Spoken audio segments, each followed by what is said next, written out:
광고를 하나 드리겠습니다. 어제 우리가 임직식 하면서 교회에서 선물을 준비했습니다. 수건을 준비했는데 받지 못하신 분들은 다 받아가셔야 됩니다. 오늘 나눠드린다고 나눠드렸는데요. 아직 받지 못하신 분들은 1인당 한 개씩 꼭 받아가 주시면 되겠습니다. 우리 기도하겠습니다. 사랑이 많으신 하나님 아버지, 감사합니다. 이 시간 찬양대가 정말로 주위에 살겠다고 다짐하며 하나님 앞에 찬양을 올려드렸습니다. 그 귀한 찬양을 받아주시고 우리 찬양대원들의 삶과 우리 모든 성도님들의 삶이 정말로 주의 영광을 위해서 사는 복된 인생이 되게 해 주옵소서. 말씀 듣습니다. 말씀 가운데 함께하여 주시고 하나님이 예비하신 풍성한 은혜 주시기를 소원하며 감사하며 사랑 많으신 예수님 이름으로 기도하옵나이다. 아멘. 우리 다시 한번 옆에 있는 거 인사하겠습니다. 말씀의 은혜 많이 받으세요. 말씀의 은혜 많이 받으세요. 우리가 지난주부터 사무엘상 17장에 있는 다윗과 골리앗의 이야기를 살펴보고 있습니다. 지난번에는 우리 인생에 찾아올 수 있는 골리앗의 위기에 대해서 살펴봤죠. 그 천하무적처럼 보이는 그 공중권세 잡은 사단이 우리를 향해 대적하고 싸움을 걸어올 때, 또 그것으로 인해서 환난을 당할 때 눈에 보이는 것에 현혹되지 말고 두려워하거나 포기하거나 기가 꺾여 낙심하지 말고 세상을 이기신 주님이 나의 주님이심을 믿고 당당하게 성도답게 살아가야 된다고 말씀을 드렸습니다.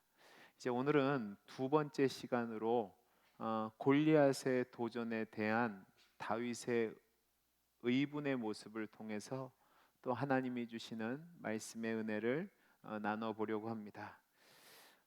골리앗이라는 거대한 장수가 이스라엘과 골레셋이란다.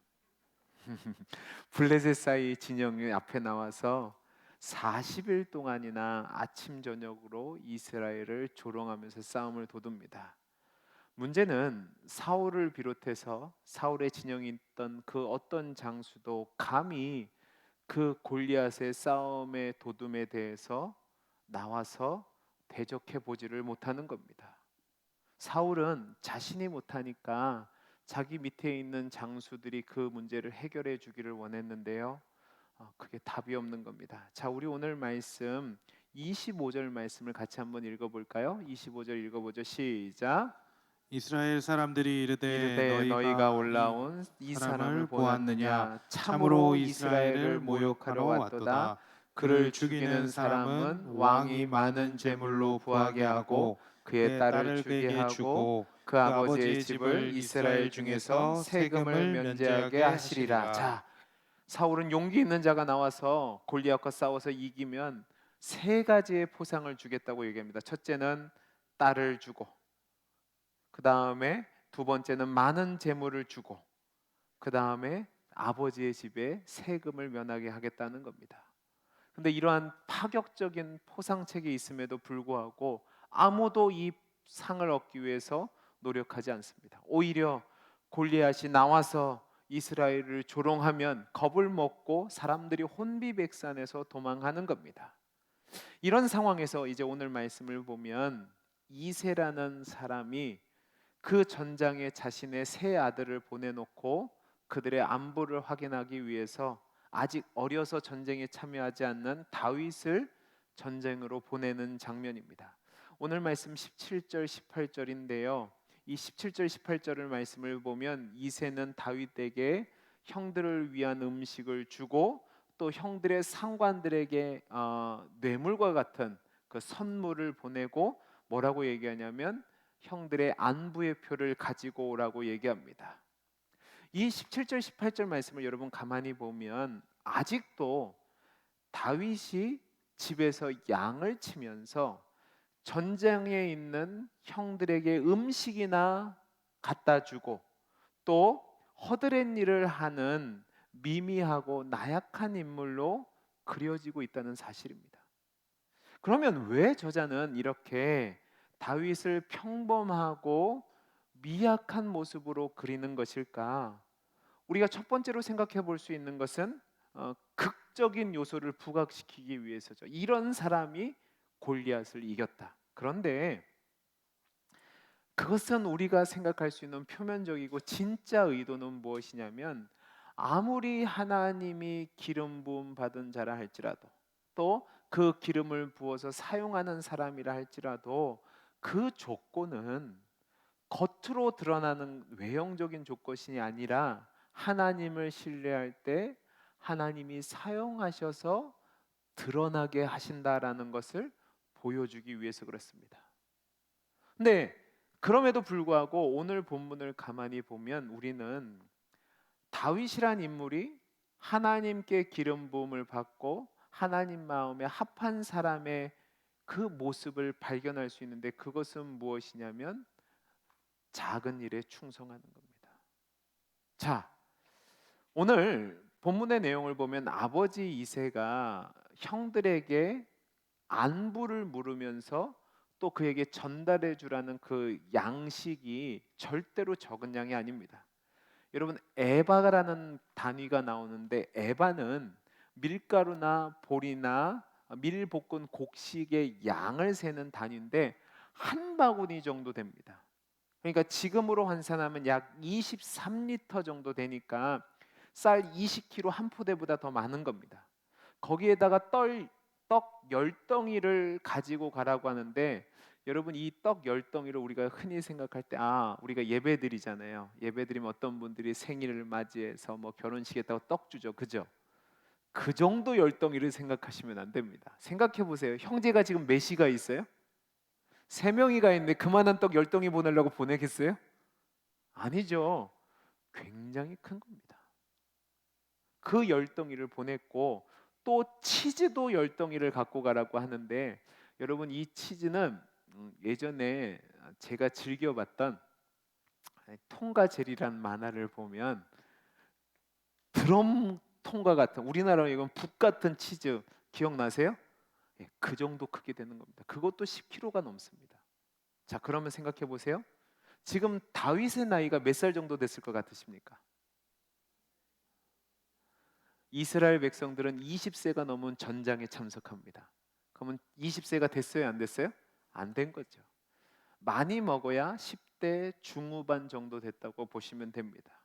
그러니까 전쟁에 나가지도 못하는 이 다윗이란 인물이 아버지가 양을 치고 있었는데 불러가지고 전쟁터에 가서 형들에게 그 많은 곡식을 전달하라고 하고, 또 형들의 상관들에게 전달하라고 하고, 또 형들의 안부를 물어오래요. 그런데 중요한 것은 17절 말씀을 보면 속히 가서입니다. 17절에 속히 가서라는 이 단어는 급히 서두르다, 달리다라는 의미를 가지고 있습니다. 그러니까 이새라는 사람은 자신의 세 아들을 전장에 보내놓고 안타까운 거예요. 그들의 건강과 안부를 염려하는 마음에서 이 들에서 양을 치는 다윗을 불러서 급히 서둘러서 전쟁터로 그 많은 곡식과 선물을 가지고 가라고 명령하는 겁니다. 그런데 여러분, 오늘 말씀을 보면 그 다음에 다윗의 어떤 반응도 나와 있지 않습니다. 그 이야기는 무엇이냐면, 다윗이 아버지의 명령에 거역함 없이 전적으로 순종했다는 거예요. 여러분, 이것을 그냥 넘어가시면 안 되고, 여러분이 다윗이라면 어떻게 하셨겠습니까? 뭐 또 저희 집 얘기해야죠. 저희 집에 두 딸이 있습니다. 제가 가끔씩 가다 아이들한테 가끔씩 가다가 아니고 자주 심부름을 시킵니다. 그럼 뭐라고 하는 줄 아세요? 똑같이 하는 말이 있습니다. 왜 나만 시키냐요? 언니도 있고 동생도 있고 왜 나만 시키냐요? 여러분, 잘 보세요. 지금 다윗은 10대 어린 소년입니다. 그런데 지금 자기 집에 몇 형제가 있죠? 8형제가 있어요. 그 중에 셋 보냈으면 자기 말고 몇 명이 있어요? 네. 산수를 잘 하셔야죠. 제가 함정을 넣었잖아요. 3명 갖고 자기 말고, 그럼 몇 명 남았어요? 그렇죠, 4명 남았죠. 네 명의 형들이 있어요. 그럼 어떻게 얘기할 수 있어요? 아버지, 그때 사무엘 올 때는 나 여기 기름 부음 받을 때 오라고 하지도 않고 양이나 치라고 했으면서 이 어려운 일은 왜 나만 시키냐고, 우리 집에 나밖에 없냐고 형들 시키라고 얘기할 수 있지 않을까요? 첫째. 두 번째로 보면 지금 다윗이 하나님의 영으로 충만해서 어떤 일을 했냐면, 사울이 악신에게 사로잡혀서 괴로울 때 가서 수금을 통해서 그를 편안하게 하니까 그 궁궐에서 인정을 받고 있었어요. 그러면 이렇게 하면 되잖아요. 아버지, 제가 보통 인력인 줄 아십니까? 고급 인력입니다. 왕이 인정하는 사람입니다. 저 사람들을 보내야죠 라고 얘기할 수 있습니다. 그런데요, 이 다윗은 긴급하고도 또 힘든 명령임에도 불구하고요, 아무런 말 없이 순종합니다. 여러분, 이것은 그가 일상생활 가운데서도 아버지 말에 신실하고 충성되게 순종했다라는 것을 보여주는 것이고, 또 동시에 형들을 아끼는 마음이 있었다는 것을 이야기하는 겁니다. 그리고 이러한 모습은 나머지 후의 내용 속에서 더 분명하게 나타나는데, 여러분 우리가 23절까지 읽어야 되는데 먼저 20절 말씀을 같이 한번 읽어보죠. 같이 읽겠습니다. 시작.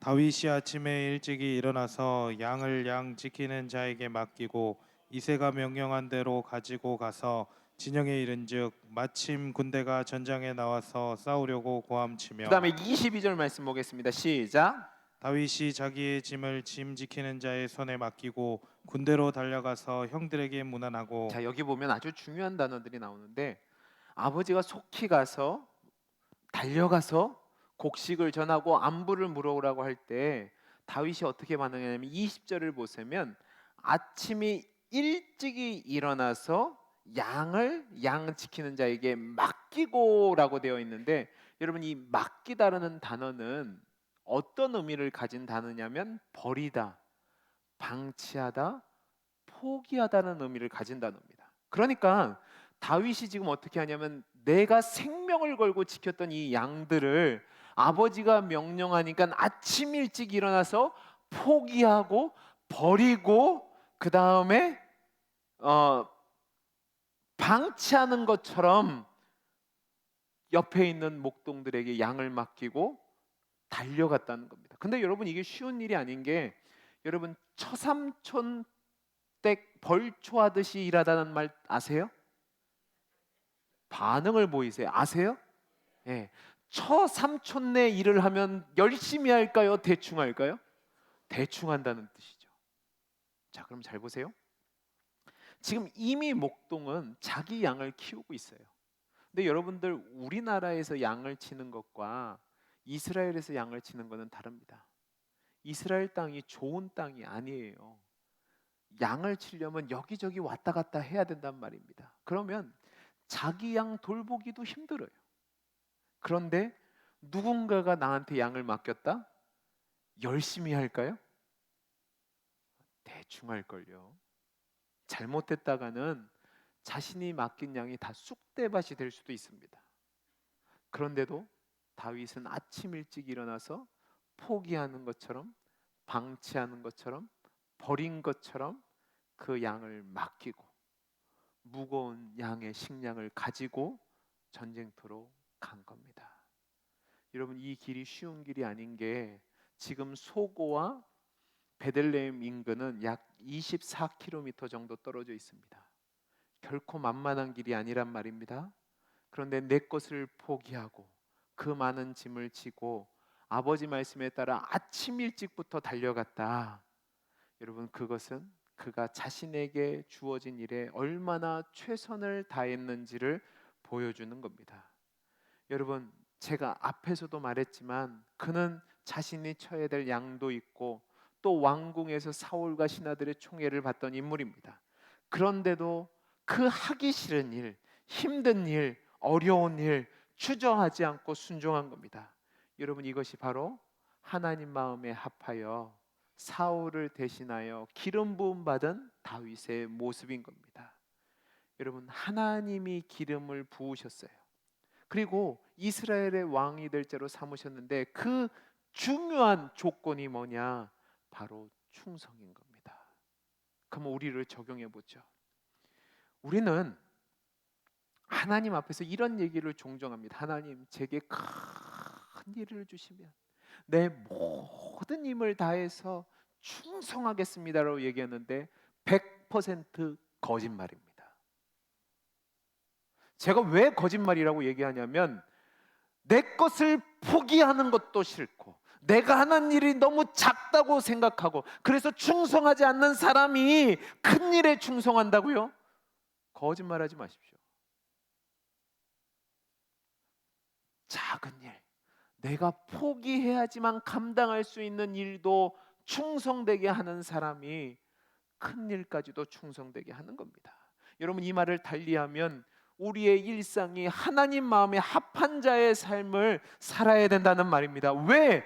사울이란 인물이 중요한 순간에 하나님 말씀에 순종하지 않았나? 그의 일상이 하나님께 순종하는 삶이 아니었기 때문에, 내 마음대로 사는 인생이었기 때문에 그랬다는 말입니다. 여러분의 일상을 무시하지 마시기 바랍니다. 여러분, 교회에 열심히 다니는 것으로, 헌금 좀 내는 것으로, 교회 여러 가지 직분을 맡은 것으로 여러분의 인생이 하나님 마음에 합한 삶을 살고 있다라고 생각하지 말라는 말입니다. 그런 것들이 여러분이 하나님 마음에 합한 자의 삶의 증거가 아니라는 말입니다. 착각이라고요. 우리가 하나님 마음에 합한 자의 삶을 산다는 것은 무엇이냐? 우리의 일상 모든 순간을 하나님 앞에 신실하며 충성되어야 되며 하나님을 사랑하는 마음으로 살아가야 된다는 사실을 기억하시기 바랍니다. 여러분, 사도 바울이 로마서 12장에서 이렇게 얘기합니다. 제가 1절부터 읽겠습니다. 그러므로 형제들아, 내가 하나님의 모든 자비하심으로 너희를 권하노니 너희 몸을 하나님이 기뻐하시는 뭐래요? 거룩한 산제물로 드리라. 이는 너희가 드릴 뭐요? 영적 예배니라. 너희는 이 세대를 본받지 말고 오직 마음을 새롭게 함으로 변화를 받아 하나님의 선하시고 기뻐하시고 온전하신 뜻이 무엇인지 분별하도록 하라. 내게 주신 은혜로 말미암아 너희 각 사람에게 말하노니 마땅히 생각할 그 이상의 생각을 품지 말고 오직 하나님께서 각 사람에게 나누어 주신 뭐요? 믿음의 분량대로 지혜롭게 생각하라. 사도 바울이 뭐라고 얘기합니까? 너희가 정말로 하나님의 은혜로 의로운 자가 되었다면, 구원받은 자가 되었다면 너희 몸을 하나님이 기뻐하시는 거룩한 산제물로 드리는데, 그것이 영적 예배인데, 그것이 여러분을 죽이라는 얘기가 아니라 여러분의 매 순간의 삶을, 이 세대를 따라가는 삶이 아니라 하나님이 선하시고 기뻐하시고 온전한 뜻이 무엇인지 분별하며 내게 주신 은혜에 따라, 다른 말로 내게 주신 분량에 따라 그 자리에서 순종하며 살아가라는 겁니다. 누가 알아주지 않아도, 누가 인정하지 않아도, 지극히 작은 일이라 할지라도, 억울한 일을 당한다 할지라도, 다른 사람들이 보기에 포기하는 사람들의 삶의 일, 실패한 사람들이 하는 일이라 생각한다 할지라도 하나님이 내게 주신 일상이라면 그 가운데서 하나님이 기뻐하시는 삶, 그것이 하나님을 예배하는 삶이고, 그것이 우리가 하나님께 내 자신을 영적인 산제물로 드리는 삶이라는 말입니다. 아무도 아멘을 안 하세요.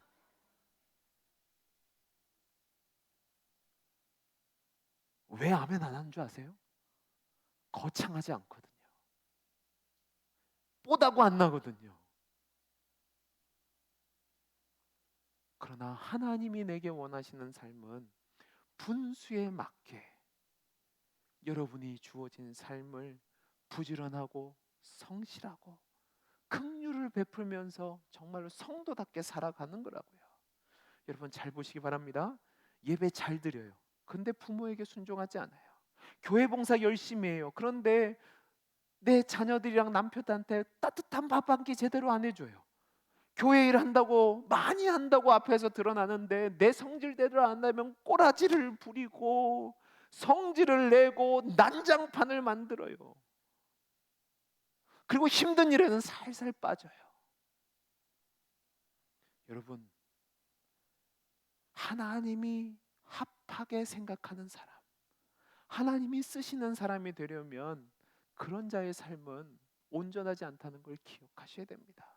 여러분이 회사에서 일을 할 때도 분명히 기억해야 될 것이 있습니다. 출퇴근 시간 철저하게 지키셔야 되고, 점심 시간도 철저하게 지키셔야 되고, 근무 시간에 딴짓해서는 안 되고, 공용 물건은 아껴 써야 되고, 내 주변의 정리정돈, 청소, 그리고 옆에 있는 주변 동료들에게 선하게 대하는 거, 내 이익을 위해서 다른 사람을 희생시키는 것이 아니라 내가 희생하고 다른 사람을 도와야죠.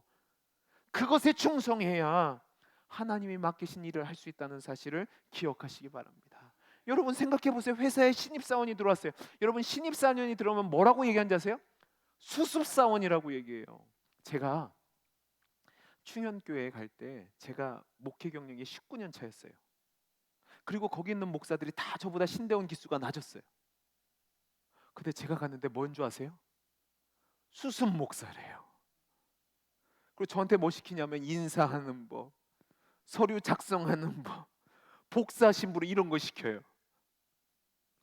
제가 어땠을 것 같으세요? 속으로는 천불이 나죠. 저것들이 나이도 어리고 신대원 경력도 어리고 그런데, 근데 여러분 제가 그 일을 대충 했다고 생각해 보십시오.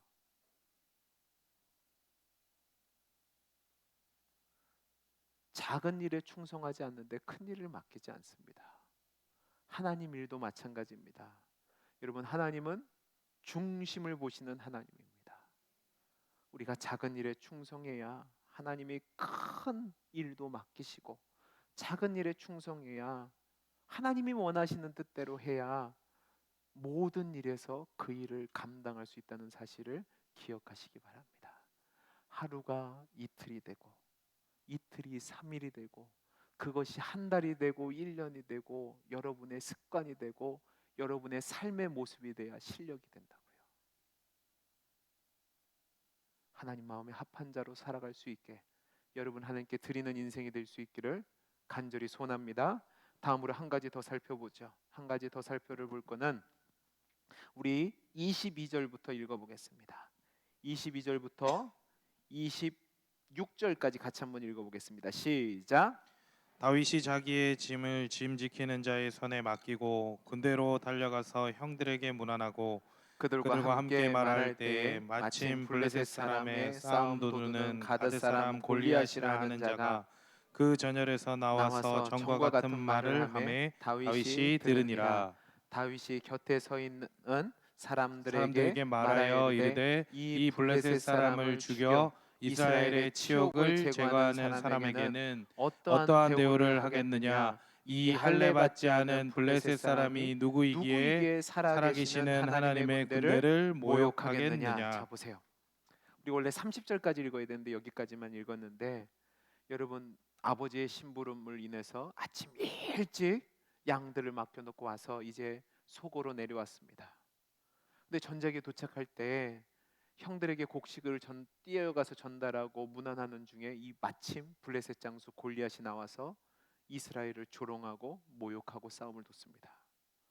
사람들은 이 골리앗의 얘기를 듣고 도망가기 바쁜데 다윗은 26절에서 이럽니다. 이 블레셋 사람을 죽여 이스라엘의 치욕을 제거하는 사람에게는 어떠한 대우를 하겠느냐? 이 할례 받지 않는 블레셋 사람이 누구이기에 살아계신 하나님의 군대를 모욕하겠느냐라고 얘기합니다. 지금 다윗은요, 이러한 전쟁의 상황을 이해할 수가 없고 용납할 수가 없는 겁니다. 적장이란 사람이 와서 하나님의 군대인 이스라엘을 모욕하는 것도 이해할 수가 없고, 하나님의 군대인 이스라엘이 이 적군 하나 이기지 못해서 벌벌 떨고 도망가는 것도 이해할 수도 없고 용납할 수도 없습니다. 왜요?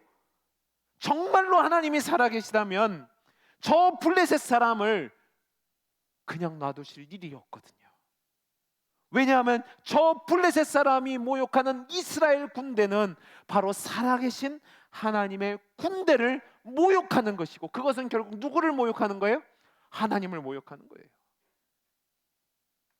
지금 다윗의 입장에서 볼 때는 하나님의 영이 떠나 악신에 시달리는 사울 왕도, 그리고 블레셋 적군에게 벌벌 떨고 도망가고 있는 이 이스라엘 군대도 살아계신 하나님의 군대예요. 지금 다윗이라는 인물은 골리앗과 싸우기 위해서 24km를 온 사람이 아니에요. 단지 아버지의 심부름으로 형들의 안부를 묻기 위해서 왔을 뿐이에요. 그런데 전장에서 골리앗이 나와서 이스라엘을 조롱하는 모습을 보고 참을 수가 없어서 저를 죽여야겠다는 마음을 가진 겁니다. 근데 여러분 28장을 보세요. 28절을 보면 형이 이렇게 얘기합니다.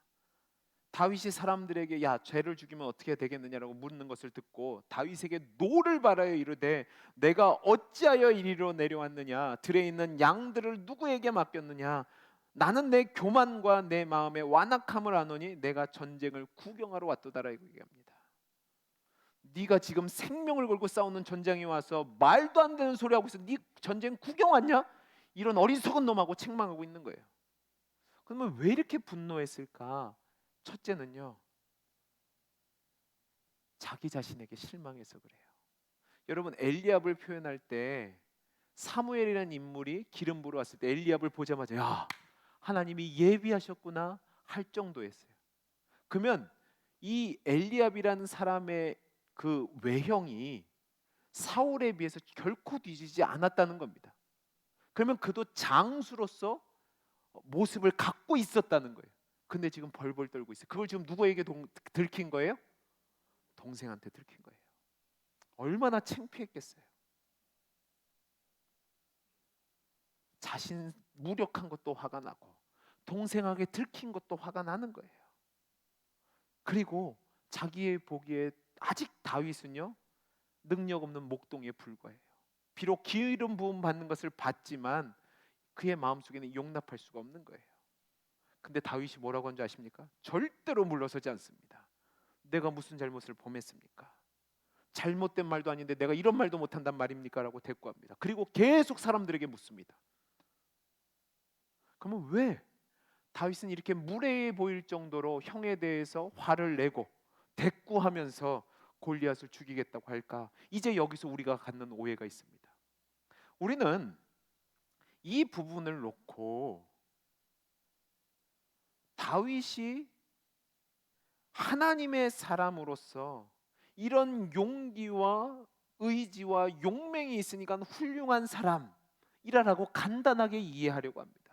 그래서 다윗의 신앙과 그의 용맹을 칭찬하고 자랑하고 우리도 그런 다윗처럼 되자라고 얘기하는데, 오늘 이야기는 다윗의 이 이야기는 절대로 우리에게 적극적인 신앙, 용기 있는 믿음을 가지라고 이야기하는 것이 아니라는 말입니다. 성경은 지금 그 이야기를 하고 싶은 것이 아니에요.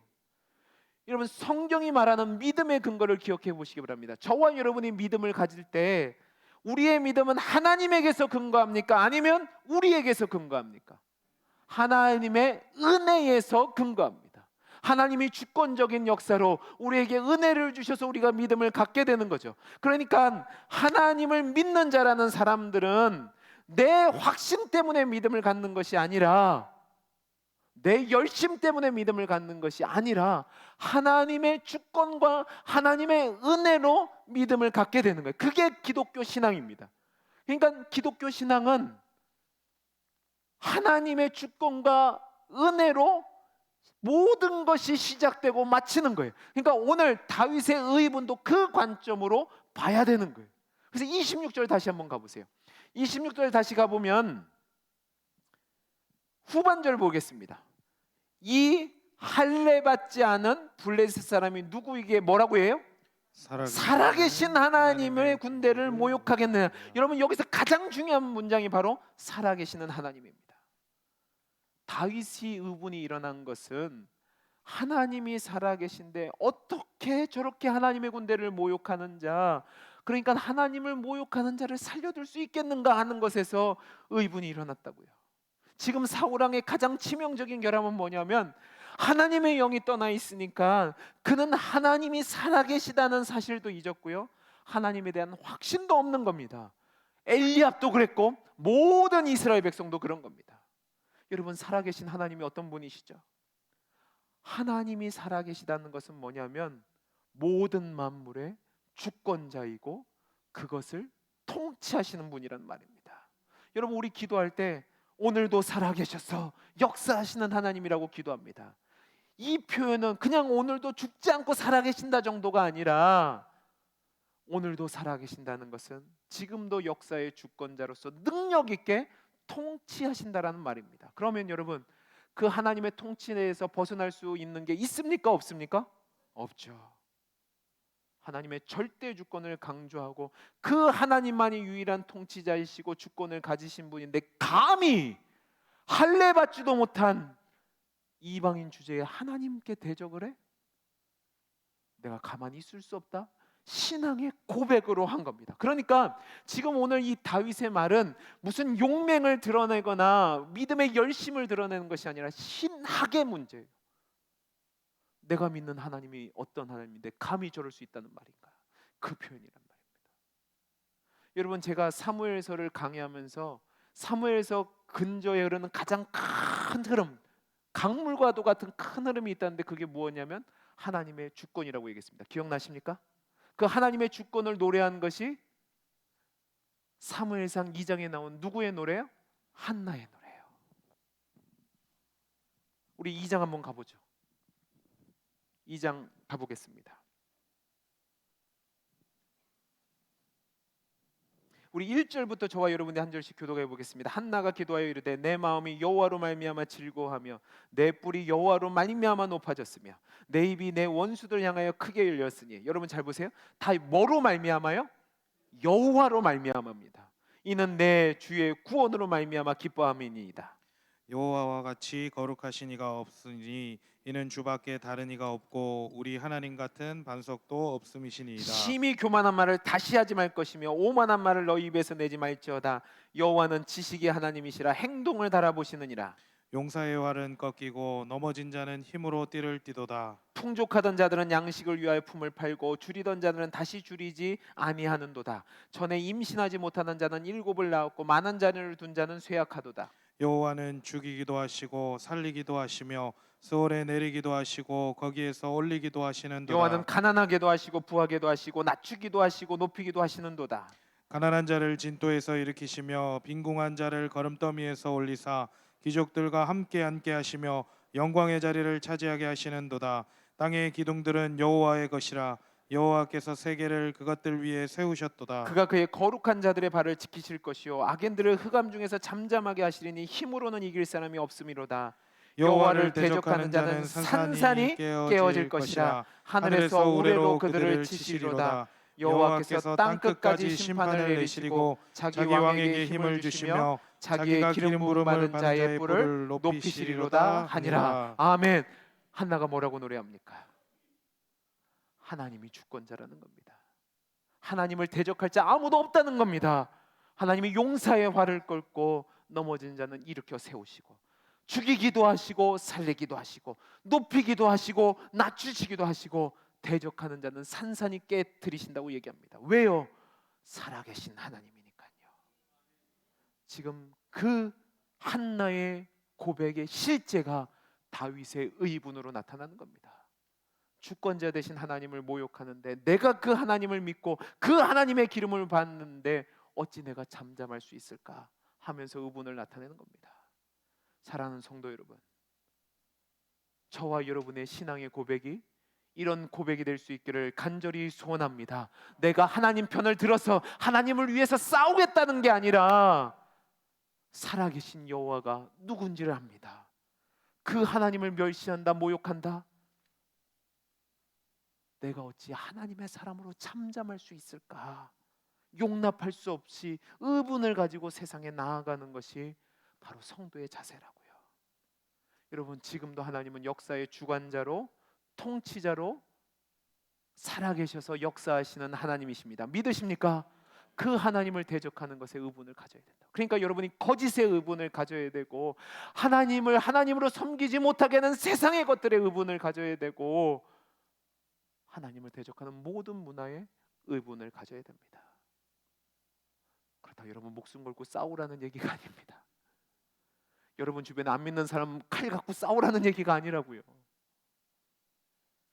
믿는 자답게, 여러분의 그 신앙 고백답게 하나님을 신뢰하며 하나님의 영광을 나타내며 하나님이 주권자 되심을 나타내는 삶을 사시라고요. 어떻게 해요? 아름답게. 어떻게 해요? 덕 있는 모습으로. 어떻게 해요? 사랑하며 인내하며 용기 있는 모습으로요.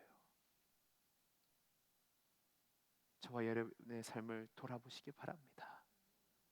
하나님이 살아계심을 믿고 하나님을 조롱하는 이 세대를 향하여 의분을 가지고 하나님의 영광을 위해서 나아갈 수 있는 귀하고 복된 삶이 되기를 간절히 소원합니다.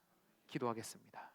사랑이 많으신 하나님 아버지, 하나님을 믿는 자답게 그 하나님을 내 삶에서 고백하며 하나님을 신뢰하는 신앙을 가지고 지극히 작은 일에라도 충성하게 하시고 하나님의 영광을 위해서 믿음을 위해서 살아가는 귀한 믿음의 삶이 되게 해 주옵소서.